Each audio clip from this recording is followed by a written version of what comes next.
So I thought I'd feature my little latest project here, which is simply to get my Breville Barista Express plumbed in so that I wouldn't have to constantly be pulling the tank out or coming over with cups of water to fill it. Because as I begin to use it more and more, and frankly, the thing's amazing, I love it, I'm going through water pretty quickly, especially if I flush water through the group head and um, just put a little bit of water through maybe to warm up my cup. Going through a tank pretty quick. So I find myself filling it every day, and that's part of the routine I would love to just not even have to think about. So here's essentially the solution that I came up with, and I guess you can think of it probably in like three stages. So the first stage was just getting water to the machine. The second one is filtration, and the third is how you want to control the starting and the stopping of the flow. So the first stage, getting water, was pretty easy for me because it's right by my fridge. So I could just easily tap into the water that I had already brought underneath into the cabinet. And so the second part of filtration and getting the water there, the first part, were kind of one that was a little bit easier for me to address because the water, in this area is just out of the fridge. Even though it has a filter that has like 5 stages to it, it was not enough to actually make the water taste, like we wanted it to. So what I ended up doing is I just took the fridge line, I brought it here underneath this cabinet, added in, this is like I think a 10 or 12 inch, pretty, standardized housing. That way I could put the type of filter I want in it. And that way the water before it even gets to the fridge was in much, much better condition. And the little filter in there would do its job that much better. So that's what I kind of started working with.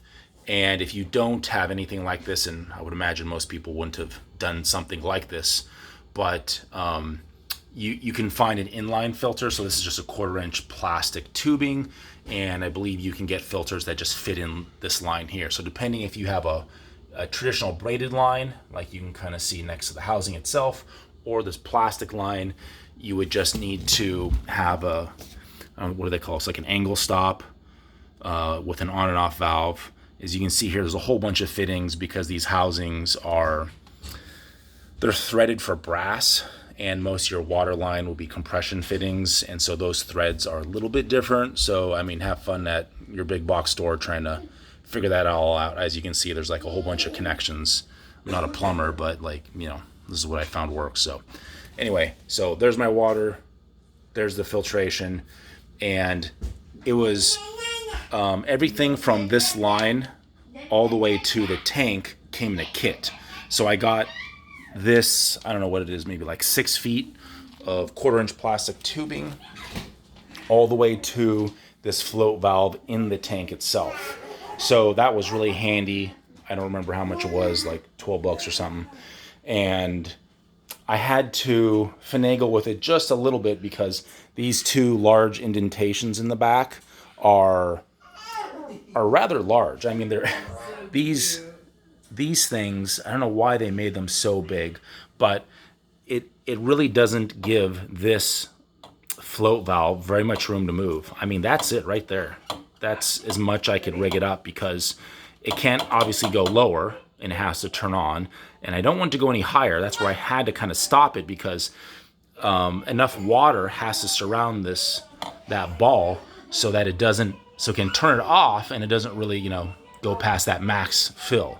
So as it stands right now, I decided to go the whole float valve route, and that was the smallest float valve I can find on Amazon. So just FYI, there's other float valves out there that could work, but they were either really long or some of them were low pressure, which I was kind of worried about because I wasn't sure if that your standard household pressure would essentially be too much for these, I don't know, whatever these are designed for typically.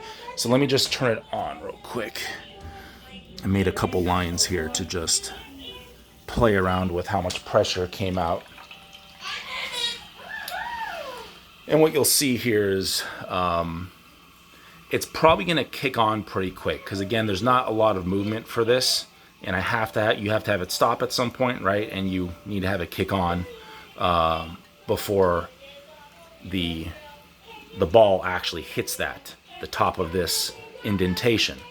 So it's probably going to be turning on almost every single day.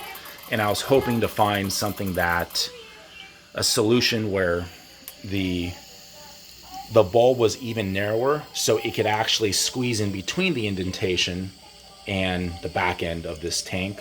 But if it exists, I wasn't able to track it down. I did think about maybe warming up the bulb in the oven a little bit, maybe seeing if I could reshape it, but anyway, I haven't gotten that far. The alternative to the float valve was just taking, and I think, where is it? There's actually, in the kit, there was another on and off valve, basically. It's floating around here somewhere. There it is. So the kit comes with another on-off valve. So I could have just mounted that valve there, and if the float didn't work out, then I could just manually turn it on and turn it off as I need. But I was kind of hoping to make it a little less of a hands-off process. So anyway, if you could see yourself easily pulling a water line to your machine, then you could probably knock this out pretty quick. Just decide what you want to do for filtration, just so that this tiny filter in here is just not going to be enough to handle most water supplies. But so there it is, it stopped. It's just shy of the max line, and I haven't installed it yet, but I'm about to disconnect this and then run that line back behind the fridge and just have it go back to the machine. So hopefully this whole contraption here, the way I've rigged it up, doesn't cause any problems and there'll be no water damage. But so far it looks like it's a pretty good solution. So hope that helps.